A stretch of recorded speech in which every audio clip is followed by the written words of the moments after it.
It is 2 p.m. Eastern on a Friday afternoon, the last Friday of 2023. And so Whew. that means I know it's time for another kick-ass career conversation. I'm Kim, I'm Louise. and we're I'm joined by Crystal. Yay, Crystal! I totally jumped the gun there. Yay!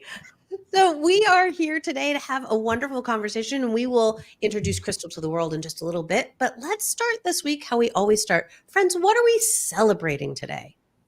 Oh, celebrations. I would like to be celebrating winter, but it's kind of the season of the non-winter right now. So weird.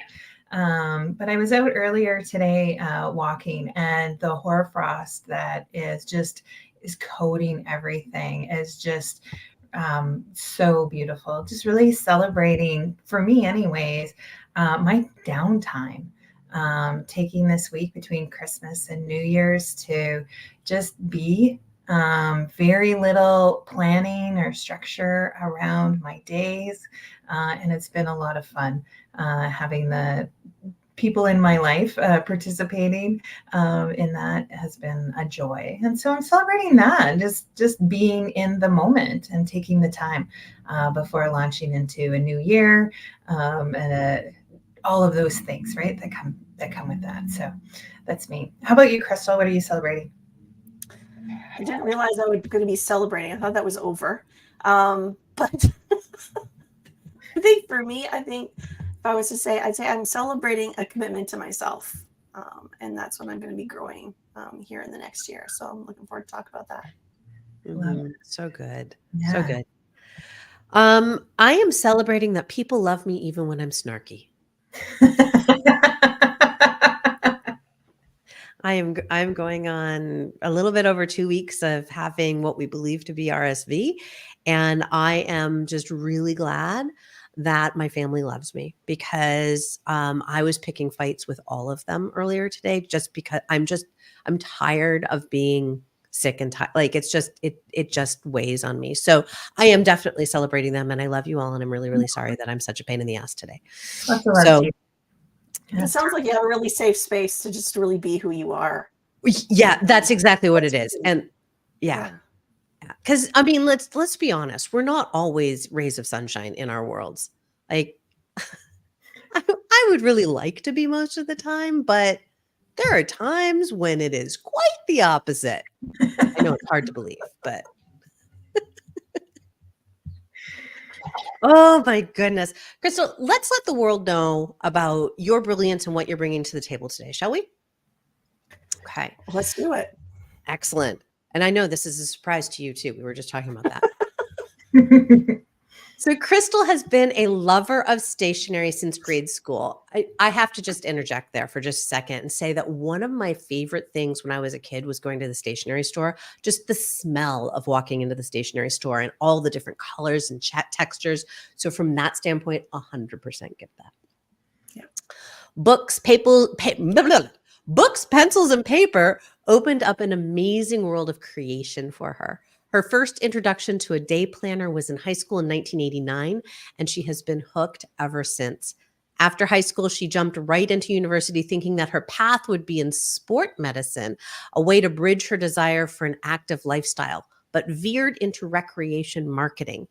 And in the last 27 years, she embraced a strong sense of design and structure to create her own design studio, working with clients who impact the world in positive ways. While juggling all the balls that eventually included raising 2 kids, she used her design skills to develop a planning system that became her bridge between the benefits of digital with print. So happy that you're here, Crystal. Well, I'm really grateful to be here. So yeah.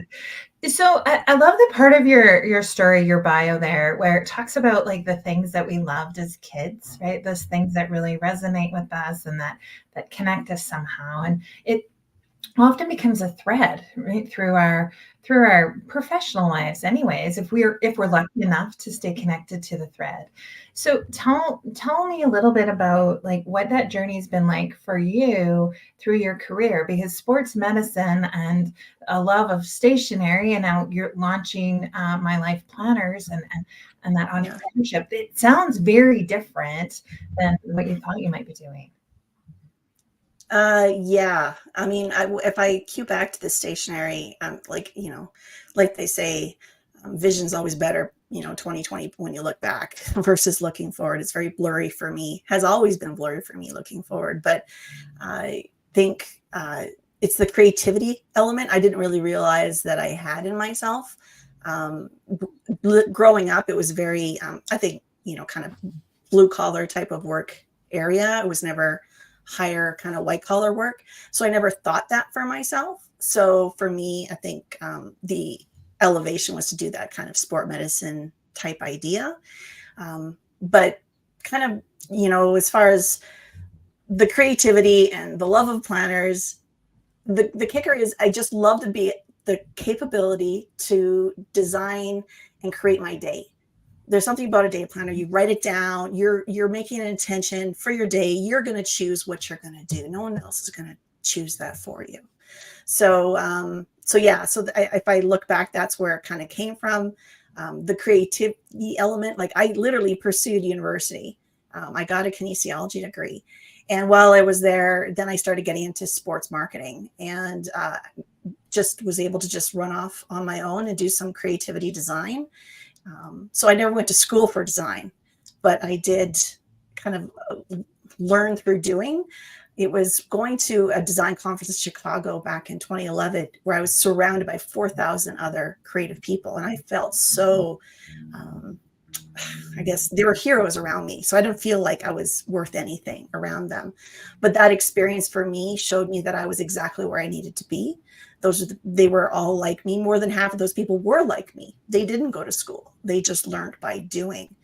And yeah, so as far as the career and where I'm going, it's been an adventure, I guess. Yeah. So hearing about kind of being in that room with 4,000 other people, right? I know that feeling. You do, even if you feel not necessarily worthy to be in the room with them, there is something that, and what I'm taking from what you said, correct me if I'm wrong, it still lit you up. You were like, this is where I belong. Yeah. I came back and people were like, did you go to a cult? Like, you sound like you joined a cult when you came back.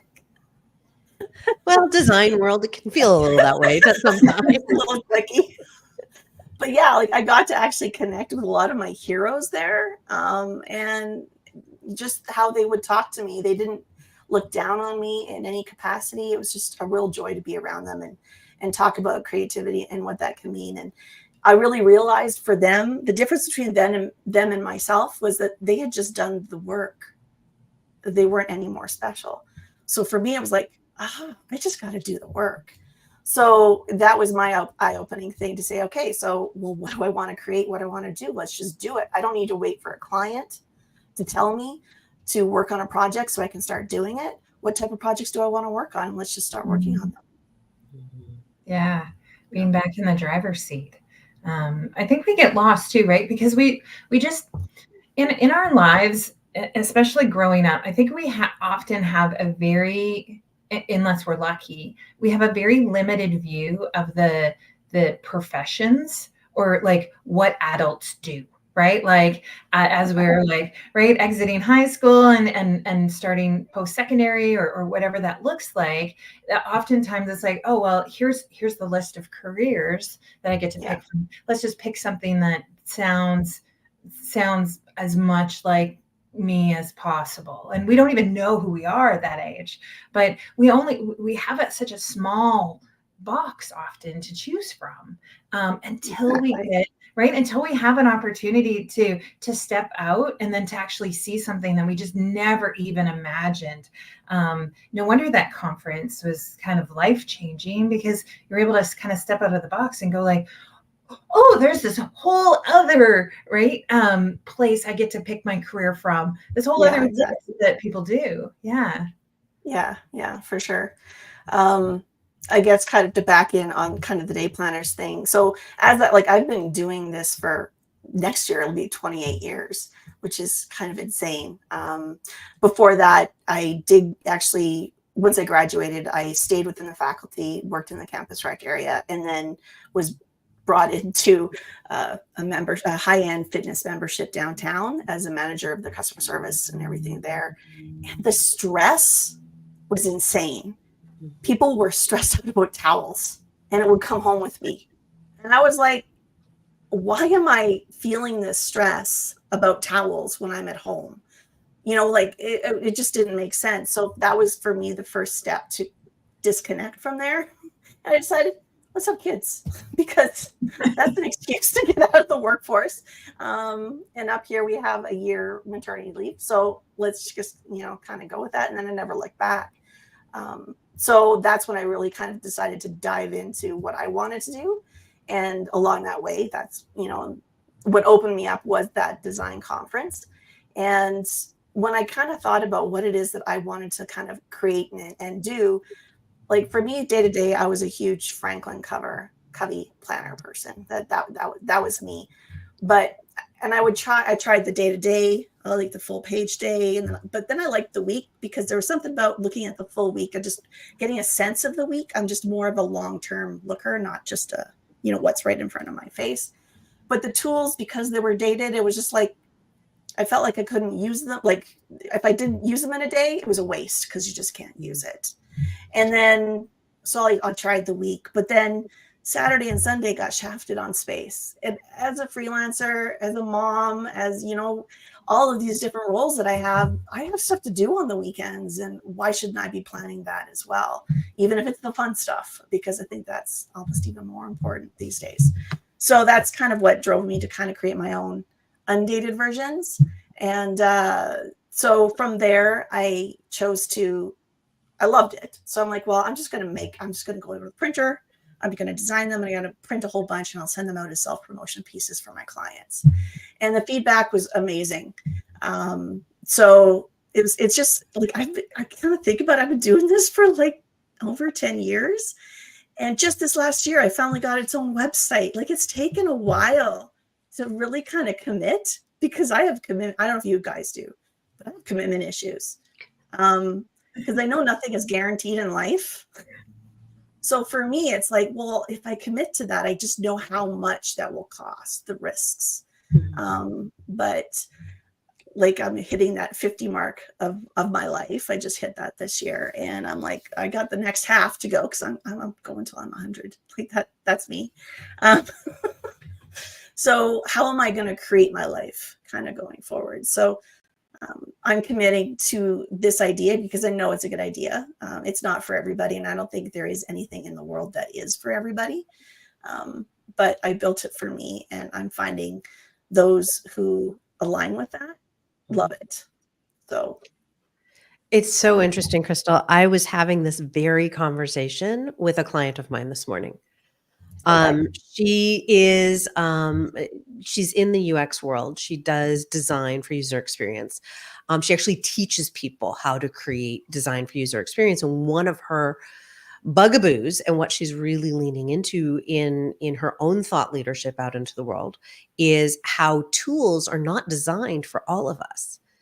And just if we think about a planner as a tool, Franklin Covey is one of the reasons why I decided planners are not for me, because, and I tried a gazillion different ones, and my issue is they're not set up in the way that I want to approach my day, my week, my month, my year. Yeah. I don't want to put it into somebody else's format, right? Yeah. And so you've designed a tool which works for you and which does work for other people.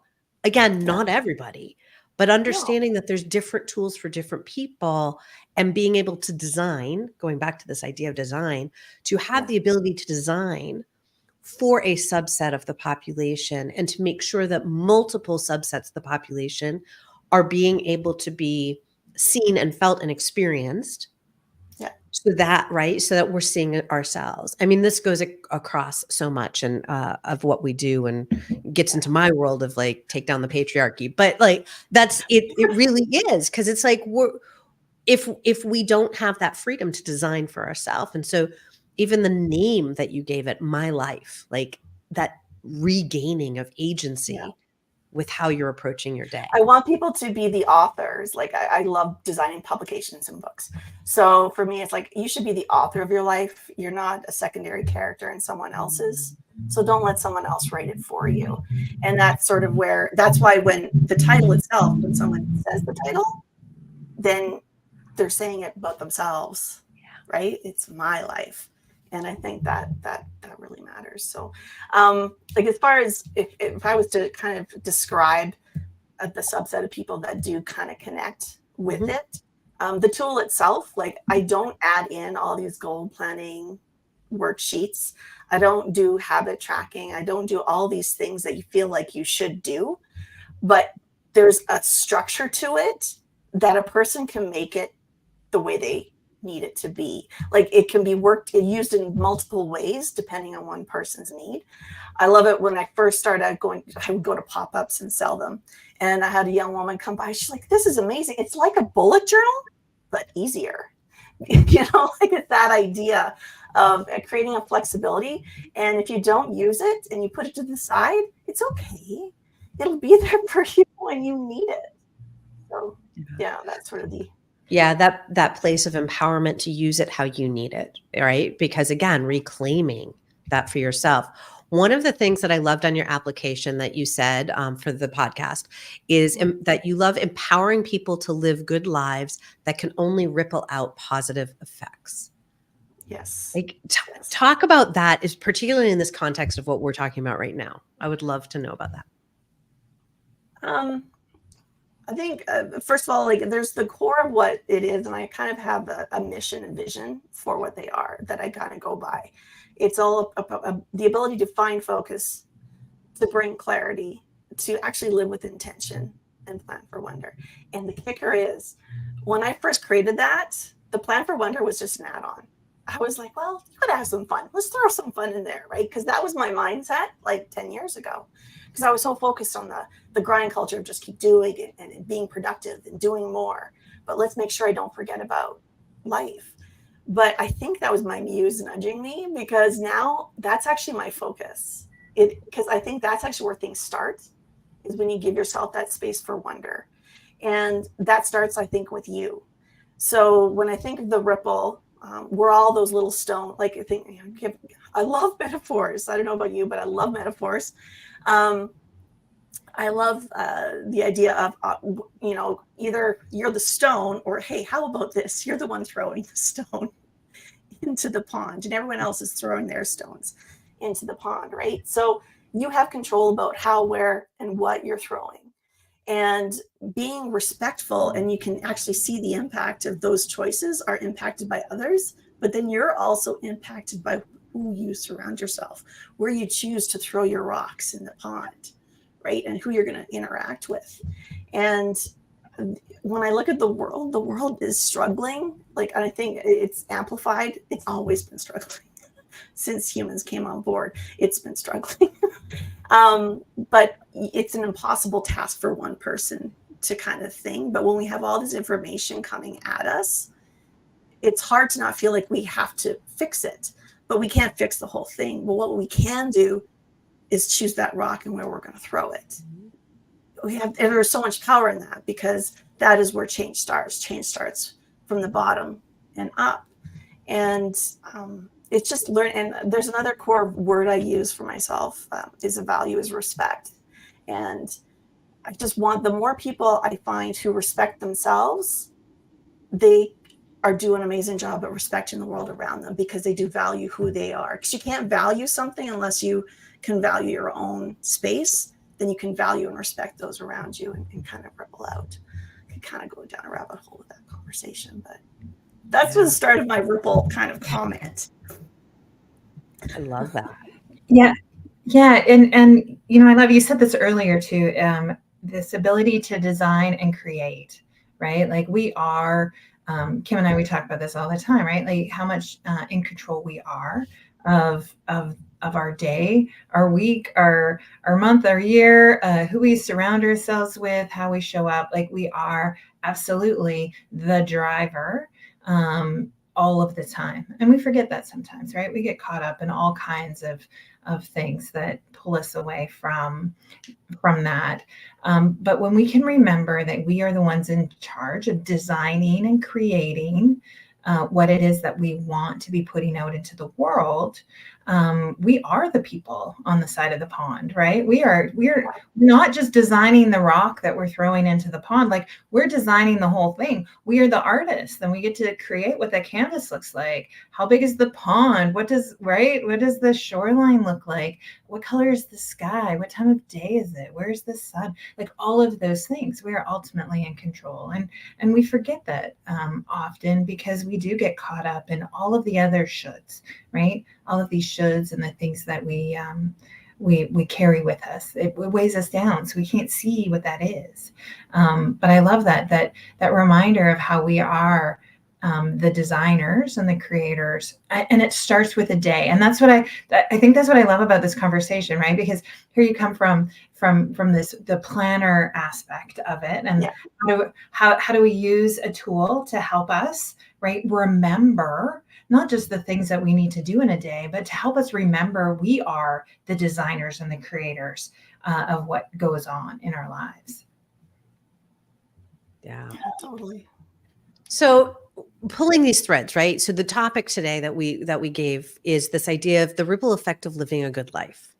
Yeah. And so we've kind of been talking around how we are the designers. We are the one choosing to throw whatever we're throwing, whether it's a well-designed rock or a little skipping pebble or whatever it is that we want to throw. Yeah. So in that choice, in that place of designer, how do we do that from this place of living a good life? Like, what does that even mean? I took the Oprah Eckhart Tolle book club years ago. I mean, I heard about that one. But it's sort of the idea of, I'm even losing my thought here on it. That's okay. It happens. It happens. So that idea of we are designing, we are living our good life. Our I don't want to say our best life, but we're living what we would deem a good life. There you go. Okay, so there we go. So ultimately, Eckhart Tolle says that basically who we are is we are the eyes of the universe experiencing the world.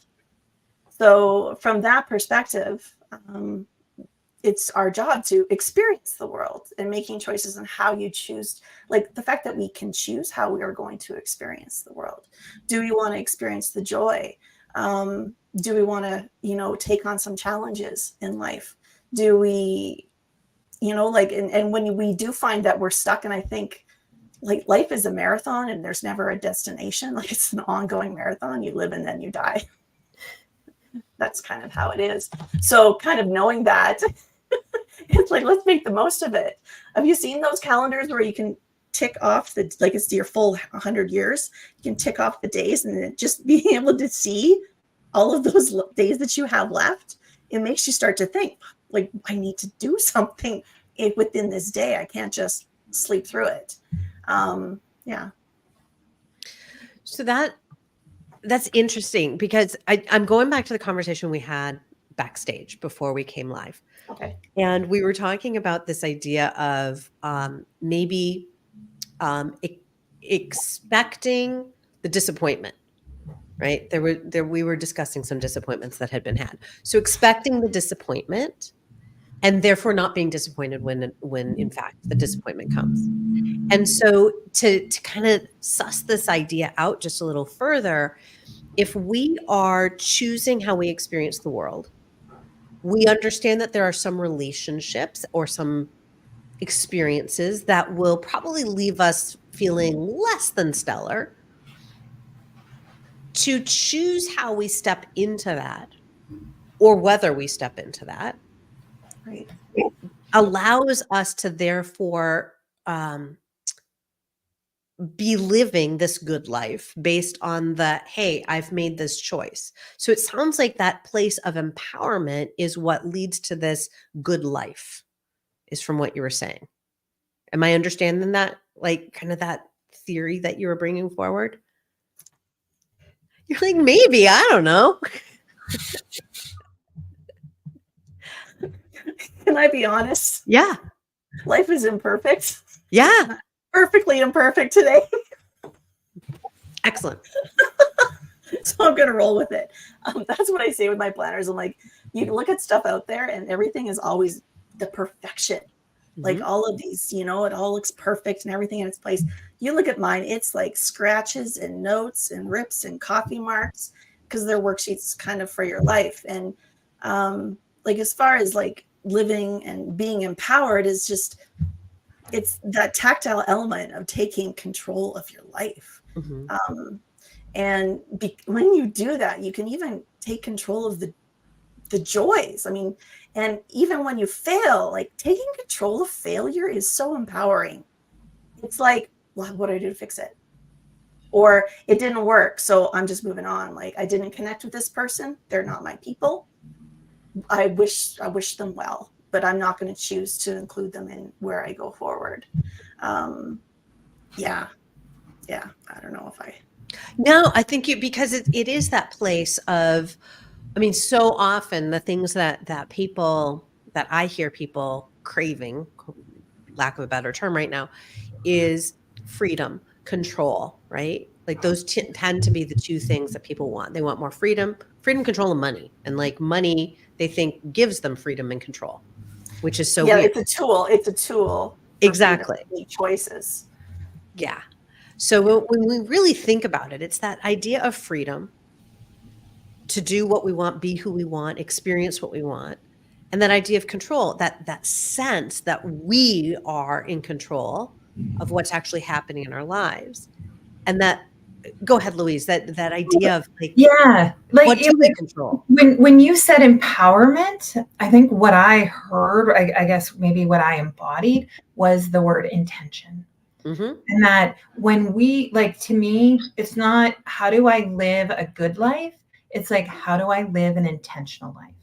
How do I make sure that I am checking in and making sure my compass is pointing the way I expect it to point or I want it to point, right? And it's the intentionality behind what it is that we're doing, the way we live our values and how we put that out. But yeah, Kim, like when you were saying that the good life, the empowerment, and that's using all of the tools, right? That are around us that we have, sharpening the things we need, filling up the toolbox, all those things, but it's doing it with intention. We talked about this last week too, right? About the intentionality of making a choice in our careers or in our personal lives, in a relationship with anyone. But that's this. I think that's for me what keeps the boat moving or keeps the ripples rippling, whatever that is, right? It's the intentionality. Like, let's just pay attention. I think if we paid attention, we would be living a good life. We would be living a life that is in more alignment with who we are. Yeah. Because it's not just counting the hashtags. Yeah. It's actually seeing the coffee stains and the rips. Yeah, right. Like intentionally showing up, intentionally planning our day. I talk about this so much with my clients, right? About like, how do you set yourself up for success? What is your intention today? Where are you going to spend your time and your energy and your money? Those limiting resources that we have, right? Those things that flow in and out, and we often are try to grab onto and hold on to. Like, how are we going to be spending that?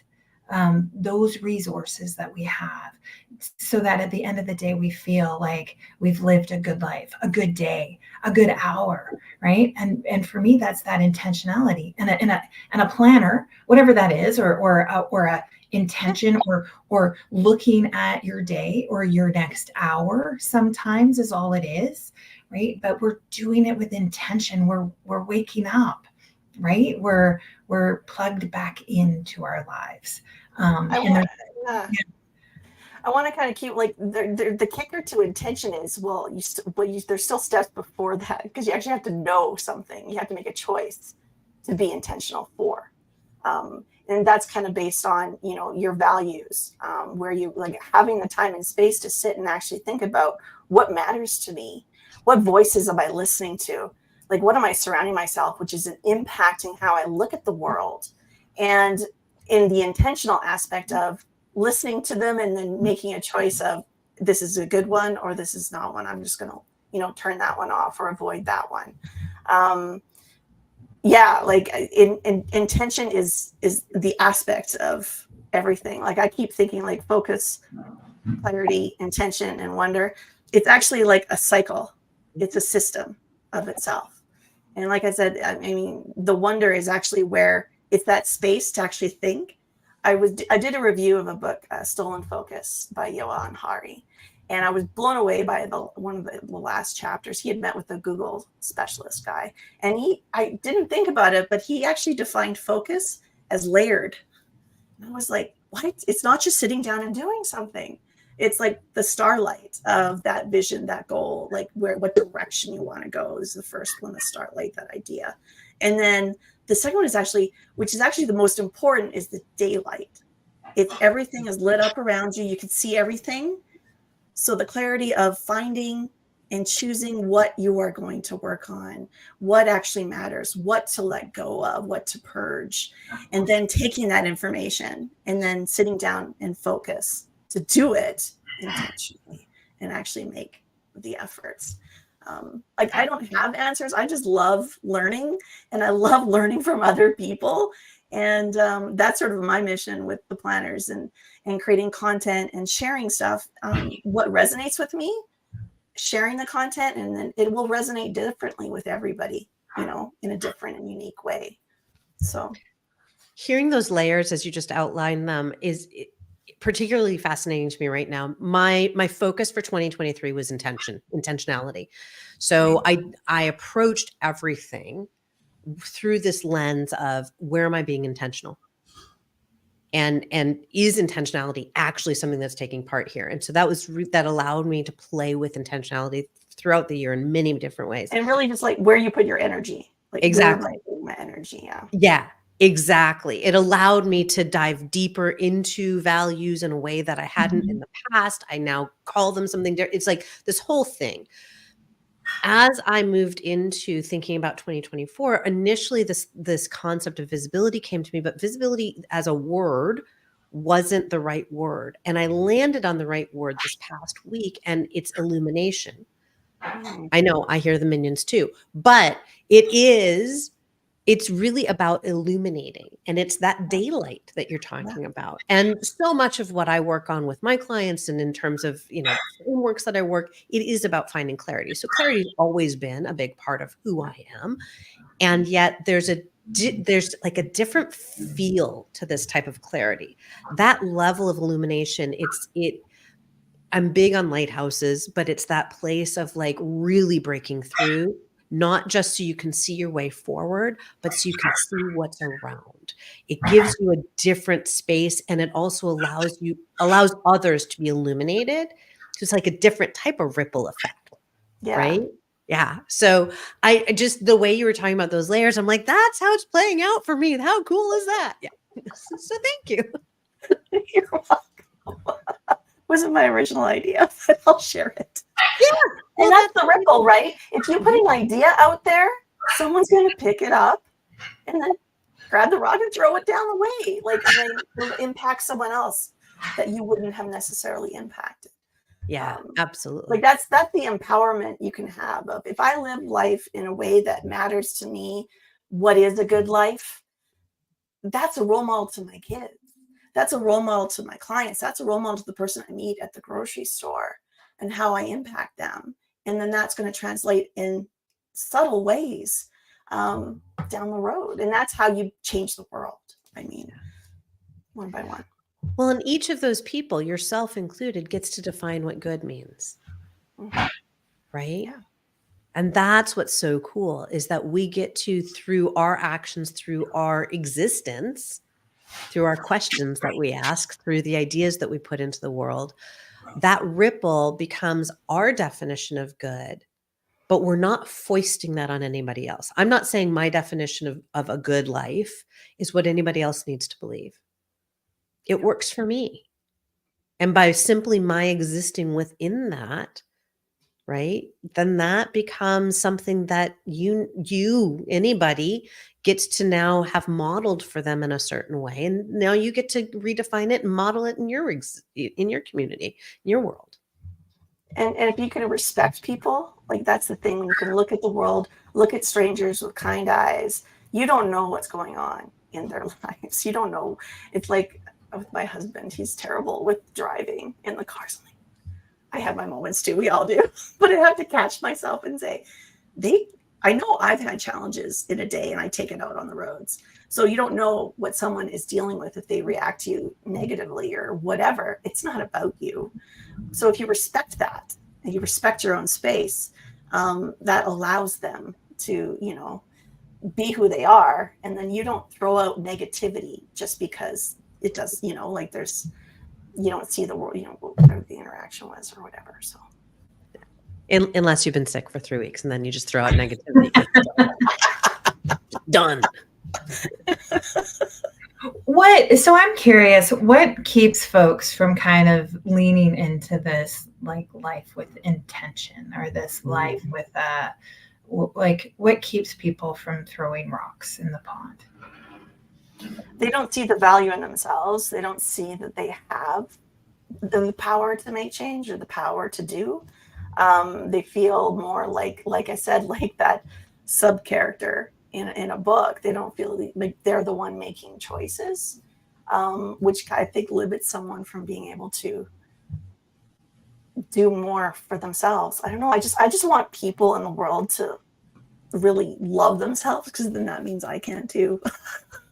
Mm-hmm. Yeah. I think a lot of people think they're living intentionally when they're not also. Yeah.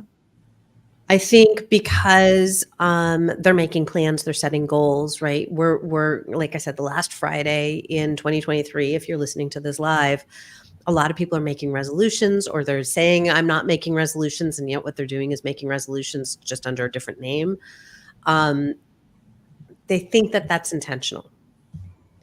And there is a level of doing things with intention that is happening, I think, for them.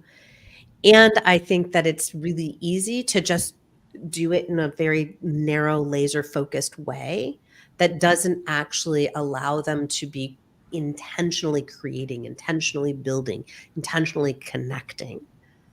And they're out on LinkedIn. I know Heidi, who was on the show a couple of months ago, says if someone is just worried about basic needs, they might not have the bandwidth to live intentionally. And so, yes, I would agree with that as well, is that depending on where we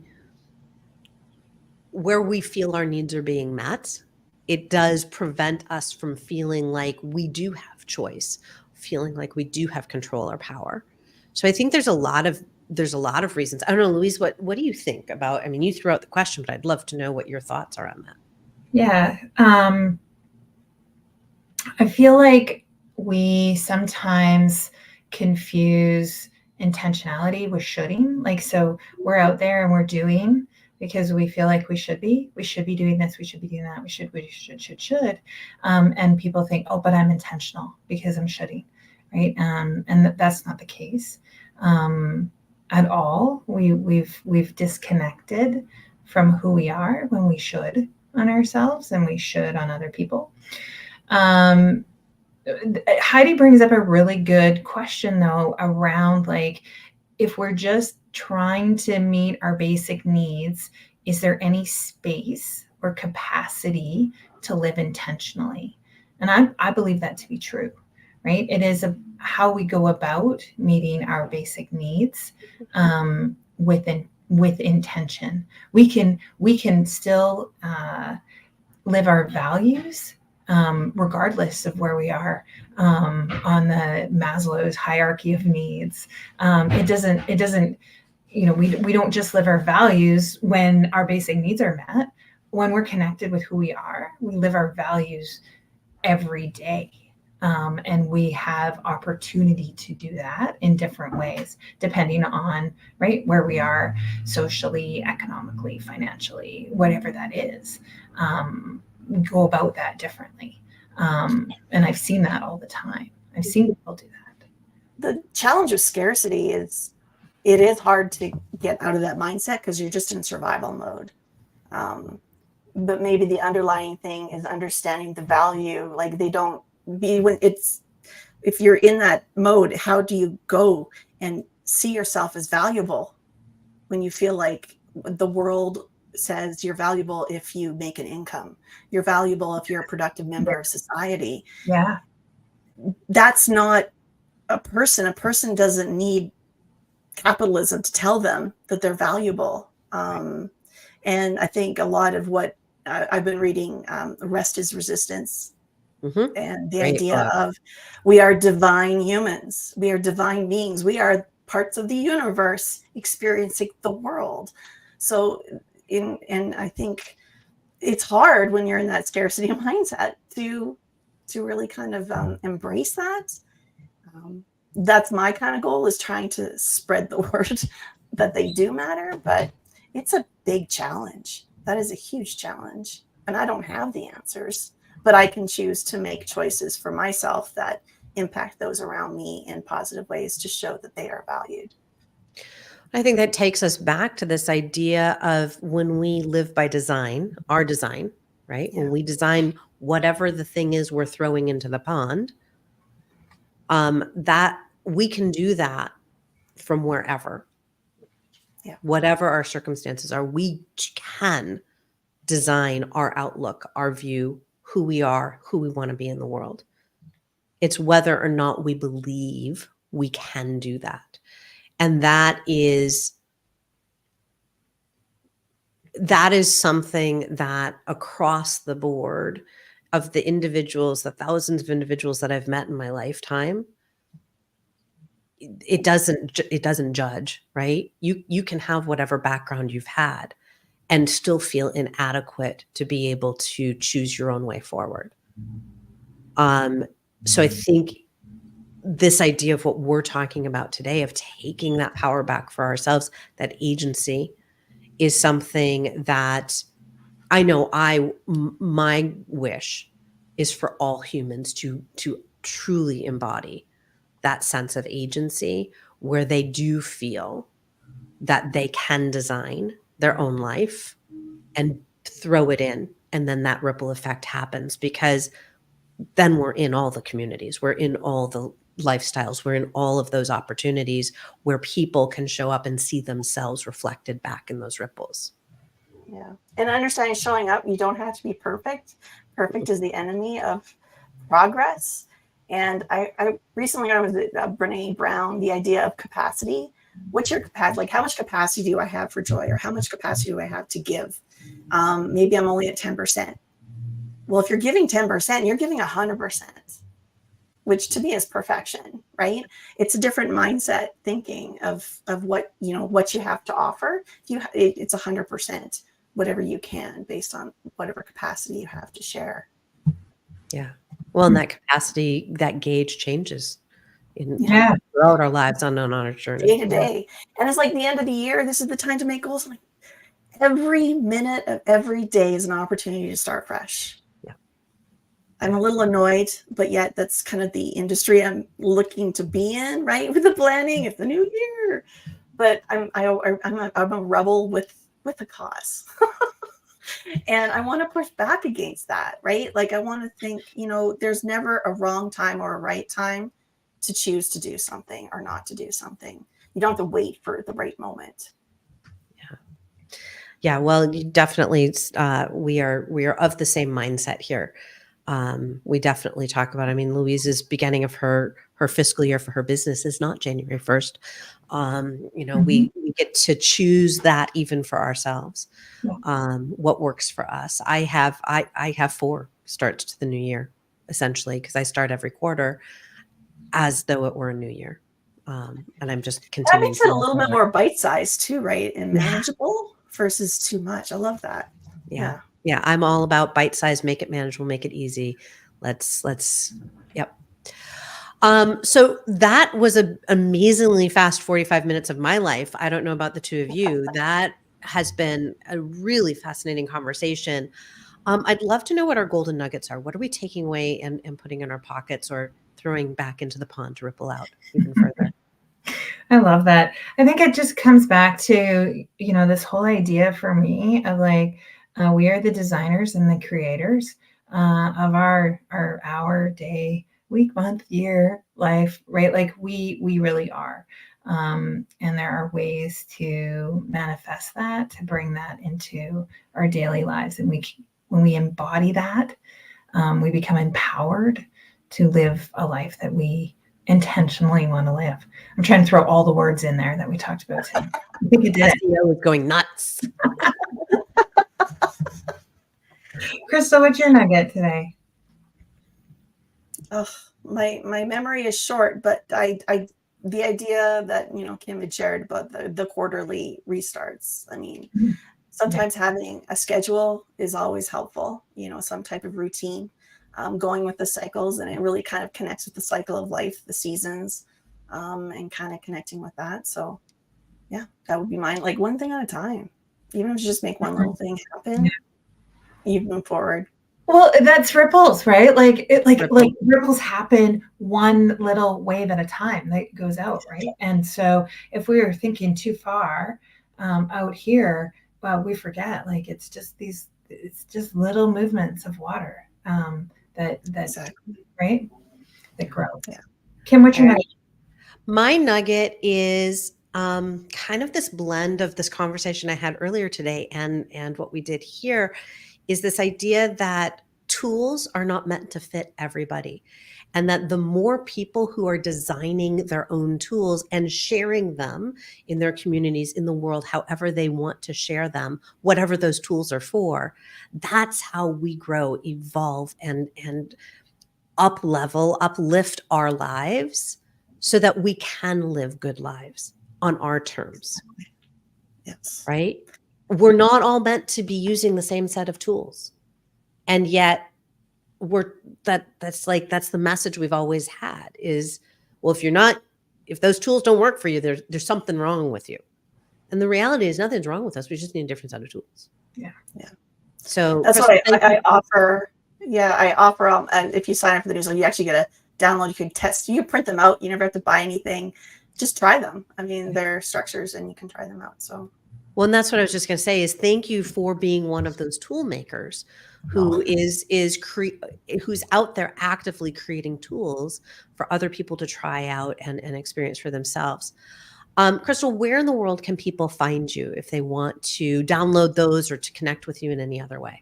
So it's mylifeplanners.ca. There's Wonderful. a .com out there. That's not me. So that's not you. MyLifePlanners, that's you. That's right. Great. Wonderful. Louise, where can people find us if they want us in the world? All the time, every week. Here we are live doing these fabulous interviews with all kinds of fabulous guests. You can also tune in to catch the replay on our YouTube channel and anywhere that you listen to podcasts. You can also check us out at yourkickasscareer.com and find all kinds of things. We've got links to the podcast. We've got links into our community, our collective, which we're going to be talking about coming up in the new year and what that looks like. But please have a look at our Kick-Ass Career Collective while you're there. And our events section coming up. We have a January 11th, we have a micro meeting mini class about how to how do we get to the point? When is a meeting and when is it a seminar or else? And how do we do that? How do we claim back a little bit more of our time and get our message across in the most effective way? So join us there and also check out our series too. Please join us next week, January 5th with Alan. It's going to be a fantastic conversation all about crafting success through that F word, failures. Yeah, we love that F word. Love it. I love all the F words, frankly. That was me. So thank you everyone for joining us today. Crystal, it was so great to meet you for this North of the Border episode.